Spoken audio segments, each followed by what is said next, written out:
Hello everyone, आज हम continue करेंगे क्लास 9 का चैप्टर साउंड। लास्ट लेक्चर में हमने रिफ्लेक्शन ऑफ साउंड के बारे में पढ़ लिया था। आज हम बात करेंगे different types of sound on the basis of their frequency. हम बात करेंगे sounds on the basis of their frequency. उनकी फ्रीक्वेंसी के हिसाब से हम साउंड को आज क्लासिफाई करेंगे कि साउंड कितने टाइप की होती है डिपेंडिंग अपॉन द फ्रीक्वेंसी। ठीक है, फ्रीक्वेंसी के हिसाब से साउंड कितने तरीके की होती है ये आज हम बात करेंगे। ठीक है, तो सबसे पहले हम बात करते हैं कितने रेंज। इसके तीन टाइप हैं। जो टाइप्स हैं वो तीन टाइप की क्लासिफिकेशन होती है। पहला जो होता है वो है infrasound. One is infra sound, other is ultrasound, और इनके बीच में एक रेंज होती है जिसे कहते हैं ऑडिबल रेंज। Audible range. ठीक है, तो हमारे pass on the basis of frequency तीन कैटेगरीज में आपकी डिफाइंड है sound: infrasound, ultrasound and Audible range. क्या होता है, अगर हम इसको फ्रीक्वेंसी एक लाइन पे रिप्रेजेंट करें तो 20 हर्ट्ज से लेके 20,000 हर्ट्ज, 20 हर्ट्ज से लेके 20,000 हर्ट्ज तक तो क्या होती है, ऑडिबल रेंज होती है। उससे नीचे इंफ्रासाउंड, और उससे ऊपर 20,000 हर्ट्ज से ऊपर क्या होती है आपकी अल्ट्रासाउंड। तो ये जो रेंज है ये वो रेंज है जिसको हम सुन सकते हैं। इंफ्रासाउंड और अल्ट्रासाउंड को हम सुन नहीं सकते। क्लियर हो गया, समझ आ रहा होगा। तो तीन रेंजेस होती है हमारी यहाँ पे। इंफ्रासाउंड वाली रेंज होती है वो होती है 0 हर्ट्ज से स्टार्टिंग से ले लीजिए 20 हर्ट्ज तक की बात करेंगे। ठीक है, इंफ्रा उसमें फिर आता है ऑडिबल रेंज। ऑडिबल होती है 20 हर्ट्ज से लेके 20,000 हर्ट्ज तक। उसके बाद होती है ultrasound. Ultrasound is greater than 20,000 hertz. समझ आ गया। चलिए अब इनको एक एक को समझते हैं। सबसे पहले हम बात करते हैं इंफ्रासाउंड की। इंफ्रासाउंड ये तो समझ आ गया क्या होता है, ठीक है ना। इट इज द साउंड, लिख लेते हैं infrasound. Sound ranging from, sound having frequency, sound having frequency ranging from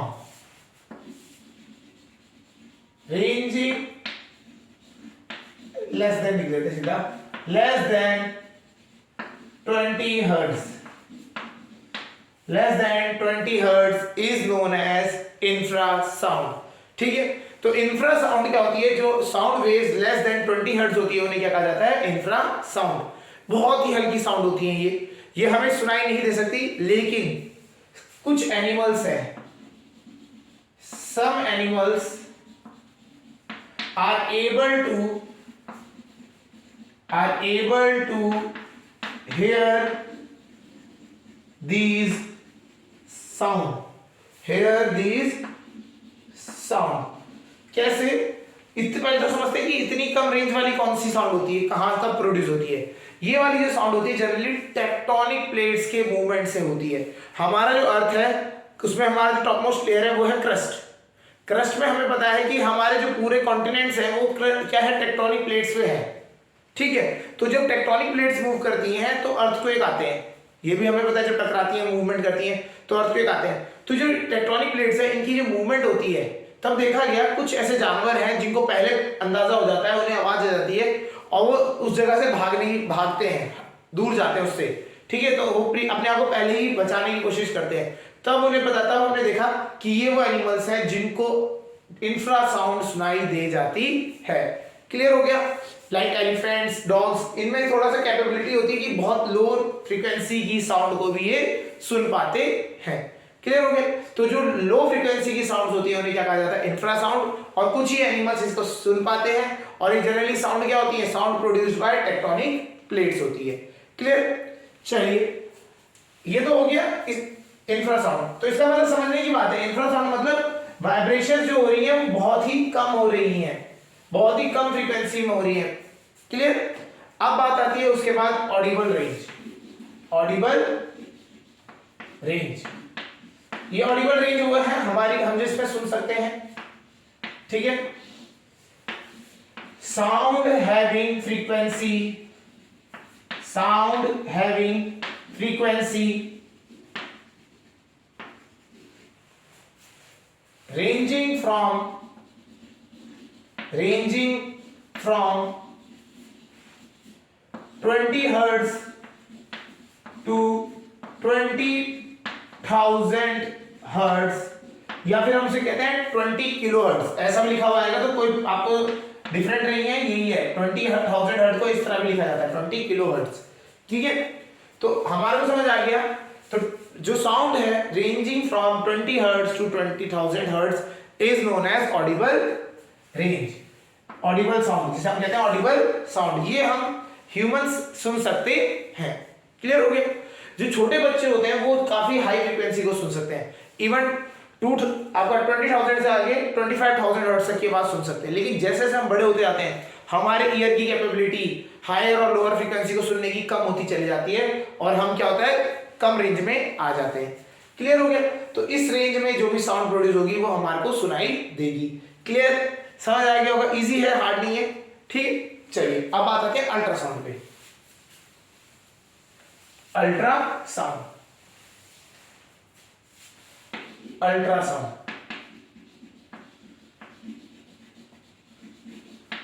ultrasound क्या होता है?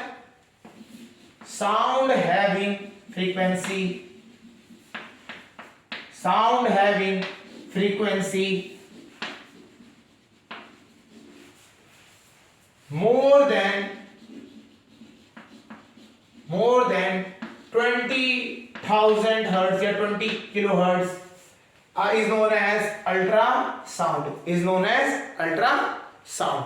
तो ये जो होती है 20,000 हर्ट्ज से ज्यादा फ्रीक्वेंसी होती है, मतलब जो जिससे प्रोड्यूस हो रही है ना वो पार्टिकल बहुत ज्यादा तेजी से वाइब्रेट कर रहा है, समझ रहे हो। तो जितना जब कम करेगा तो उसकी फ्रीक्वेंसी कम हो जाएगी, जब वो ज्यादा तेजी से वाइब्रेट करेगा तो ये क्या होगा, उसकी फ्रीक्वेंसी ज्यादा हो जाएगी। तो अल्ट्रासाउंड की जो फ्रीक्वेंसी होती है बहुत ज्यादा होती है, 20,000 हर्ट्ज होती है, उससे ज्यादा, क्लियर है। तो वो बहुत ज्यादा तेजी से वाइब्रेट कर रहा है, जो साउंड प्रोड्यूस कर रहा है वो बहुत ज्यादा तेजी से वाइब्रेट कर रहा है उसमें पार्टिकल, समझ आ गया नहीं आगे, क्लियर है। तो ये होते हैं आपके अल्ट्रासाउंड, क्लियर है। अब इसकी जो अल्ट्रासाउंड है ना, अल्ट्रासाउंड की हमारे पास बहुत सारी एप्लीकेशंस हैं, हम जो है बहुत सारी एप्लीकेशंस हैं जिसमें हम अल्ट्रासाउंड का यूज करते हैं, ठीक है। अब उनकी बात करते हैं, applications of ultrasound, applications of ultrasound, ultrasound की एप्लीकेशंस क्या क्या है, ठीक है। एक एक करके बात करते हैं। पहली की बात करें तो first is it is used in industries to detect flaws, ठीक है। तो पहली एप्लीकेशन क्या है, in industries to detect flaws in metals,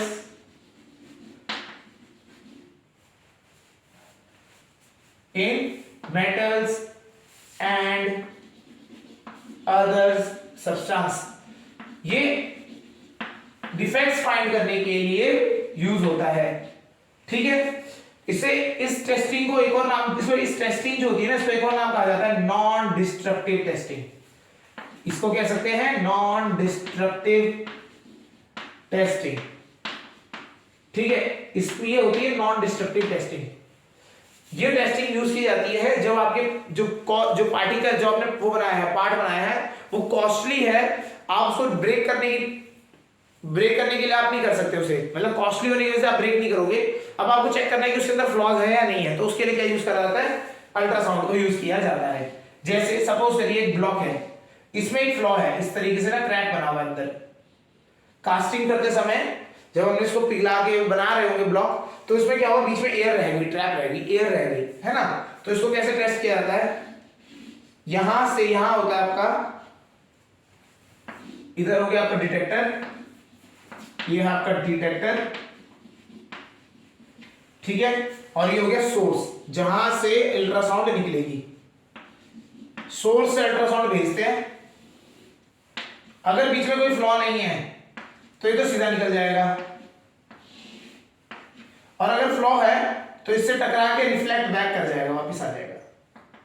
ठीक है, तो टकरा के वापस आ गया, तो जिस एरिया से नहीं आ पाया मतलब उसके वहां पे फ्लॉ है, और जहां से पार होगी लाइट मतलब साउंड वेव जहां से पार हो गई वहां पे फ्लॉ नहीं है, और जहां पे नहीं पार हो गई वहां पे फ्लॉ है। क्लियर हो गया? इस तरीके से ये हम टेस्टिंग करते हैं। ये इंपॉर्टेंट टेस्टिंग होती है, it is a very important testing, non destructive testing. ये वहां की जाती है जहां पे पार्ट्स हमारे कॉस्टली होते हैं, जिनको हम बना के, जो बहुत क्रिटिकल पार्ट है, ऐसा भी है जो क्रिटिकल है और कॉस्टली है, मतलब मशीन पूरी खराब हो जाएगी अगर ये पार्ट खराब है, इतनी क्रिटिकलिटी है, तो वहां पे ये हम ये मेथड यूज किया जाता है। क्लियर हो गया? तो पहला एप्लीकेशन समझ आ गया, इंडस्ट्रीज में यूज किया जाता है टू डिटेक्ट फ्लॉज। ठीक है, सेकंड जो है, सेकंड ये हम कॉमनली सुनते हैं, ठीक है, ये यूज किया जाता है by doctors to inspect different body parts,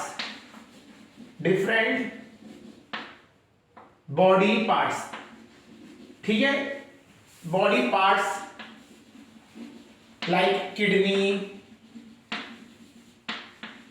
kidney हो गया, ठीक है, आपका लीवर हो गया, एक्सेट्रा बहुत सारे पार्ट जो भी हमारे बॉडी में पार्ट्स हैं, उनको हार्ट को भी इसी से करते हैं।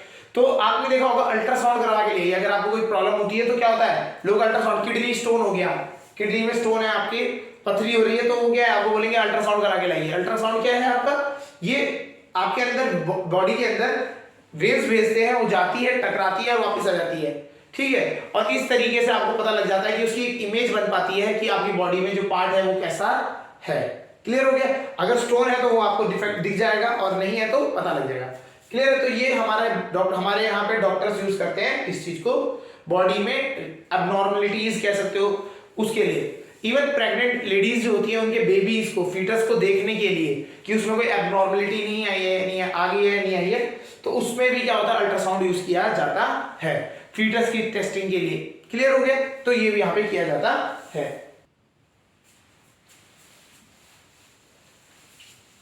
ठीक है, अगला जो है third, for cleaning of minute parts, for cleaning of minute parts of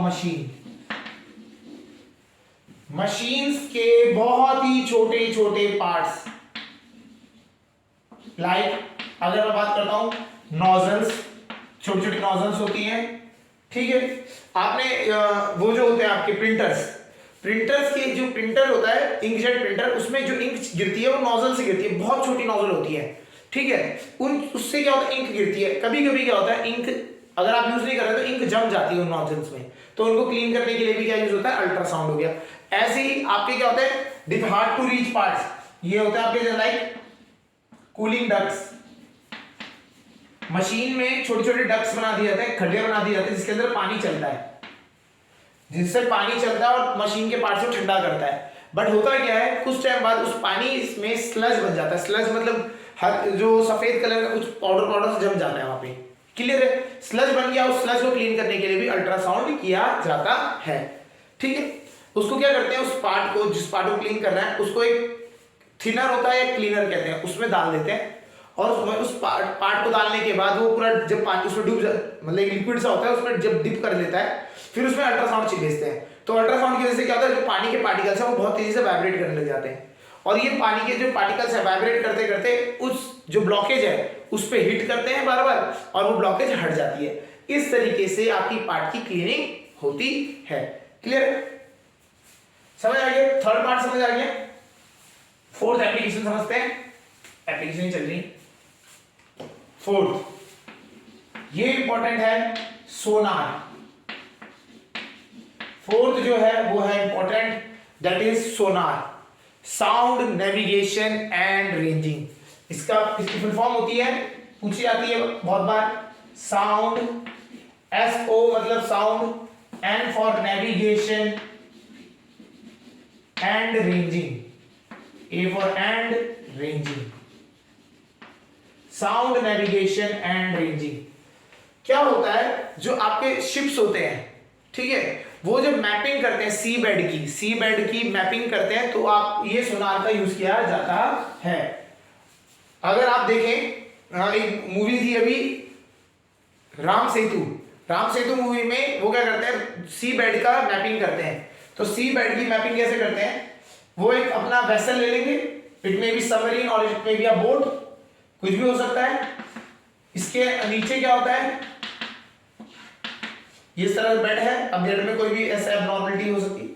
यहां पे होता है हमारा सोर्स जो प्रोड्यूस करेगा, और इसी के साथ में लगे होते हैं डिटेक्टर्स।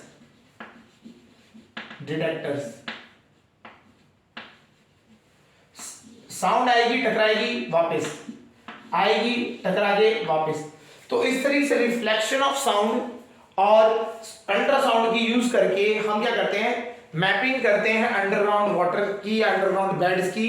इसे कहा जाता है सोनार। क्लियर हो गया। सोनार ही आपका नेविगेशन में यूज होता है। जितने भी बड़े बड़े एयरक्राफ्ट कैरियर्स होते हैं या फिर आपकी जो सबमरीन्स होती हैं, वो ट्रैवल कैसे कर पाती है समुद्र के अंदर, वो सोनार की वजह से। अगर सोनार नहीं है तो ऐसा भी हो सकता है कि इतना बड़ा आप लेके जा रहे हैं एयरक्राफ्ट कैरियर, और नीचे किसी चीज से टकरा जाए, अंदर माइंस, जैसे किसी एनिमी की टेरिटरी में घुस गए तो उन्होंने माइंस बिछा रखी होंगी, तो माइंस को भी डिटेक्ट किससे किया जाता है, सोनार टेक्नोलॉजी से किया जाता है।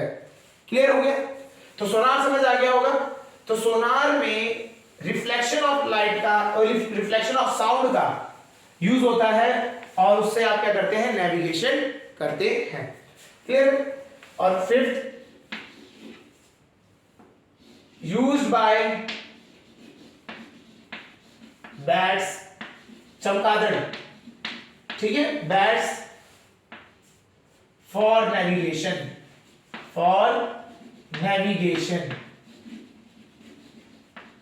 नेविगेशन या फिर हंटिंग, जो भी कह सकते हैं उस तरीके से। जो आपका चमगादड़ होता है,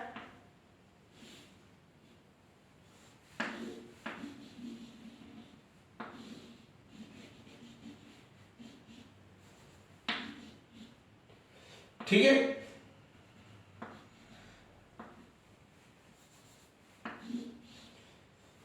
चमगादड़ क्या करता है, अगर आपका कोई इंसेक्ट है, ठीक है, ये क्या करता है, ये साउंड भेजता है और साउंड रिफ्लेक्ट होकर इसके पास आती है। ये अल्ट्रासाउंड भेजता है और ये अल्ट्रासाउंड जाके रिफ्लेक्ट होके इसके ईयर्स पे आती है, और ये उसकी वजह से क्या करता है, अपने को ट्रैवल करा पाता है रात के टाइम पे भी। ठीक है, चमगादड़ जनरली रात को ट्रैवल करते हैं, और ट्रैवल करने में टकराए ना किसी से, तो क्या होता है, with the help of ultrasound ये नेविगेशन करते हैं। इसे कहते हैं एकोलोकेटिंग, एकोलोकेशन। ठीक है, एकोलोकेशन कर करके ये आपको चलते हुए दिखाई देंगे। ये मूव किस तरह करते हैं, एकोलोकेशन कर करके। साउंड आती है, टकराती है, वापस से कान में सुनाई देती है, तब जाके ये आगे मूव करते हैं। क्लियर हो गया। तो इस तरीके से ये हंटिंग करते हैं, या फिर आप ये कह सकते हो ये नेविगेशन करते हैं। क्लियर हो गया। तो एप्लीकेशन ऑफ अल्ट्रासाउंड समझ आ गया होगा। ये इंडस्ट्रीज में यूज होता है डिफेक्ट्स को या नॉन डिस्ट्रक्टिव टेस्टिंग करने के लिए। ये हमारे डॉक्टर्स यूज करते हैं अल्ट्रासाउंड, ठीक है, जिससे कि हमारे क्या होता है, बॉडी के पार्ट्स को चेक किया जा सकता है, या फिर जो प्रेग्नेंट लेडीज होती हैं उनमें फीटस को चेक किया जाता है एबनॉर्मलिटीज के लिए। फिर ये क्लीनिंग के लिए यूज हो सकते हैं, ये सोनार में यूज होते हैं, और ये एनिमल्स लाइक बैट, डॉल्फिन, इनमें क्या होता है, ये सब यूज करते हैं ट्रैवलिंग के लिए, नेविगेशन करने के लिए। समझ आ गया। चलिए, ये चीज आपको समझ आ गई होगी अल्ट्रासाउंड वाली, है ना। अल्ट्रासाउंड और इंफ्रासाउंड, अल्ट्रासाउंड और ऑडिबल रेंज, ये तीन चीज आपको समझ आ गई होगी। इनकी classification on the basis of frequency समझ आ गया होगा। चलिए, अब एक क्वेश्चन आता है ये सोनार के ऊपर, ठीक है, कैसे है, a ship sends ultrasonic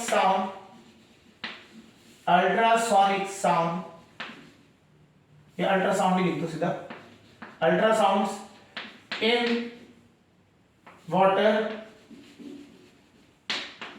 and detects it and detects the sound after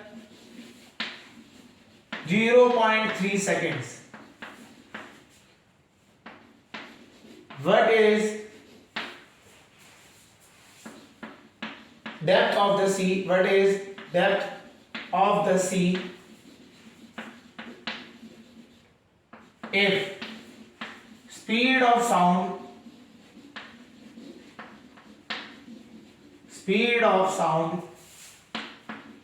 in water is 1500 metre पर सेकेंड. ठीक है, 1500 मीटर पर सेकेंड. टाइम को थोड़ा बढ़ा देते हैं, आफ्टर 3 सेकेंड ले लेते हैं. 3 सेकेंड के बाद आपको साउंड सुनाई देती है. मतलब उन्होंने क्या किया, रेंज उसने भेजा, साउंड गई, टकरा के वापस आई, 3 सेकेंड बाद आई वो. तो आपको बताना है कि समुद्र की उस वहां पे गहराई कितनी है. क्लियर है? चलिए क्वेश्चन का सॉल्यूशन देखते हैं कैसे करते हैं. ठीक है, आपका ये होगा सी के ऊपर, ये सी पॉइंट नीचे होगा, यहां से साउंड गई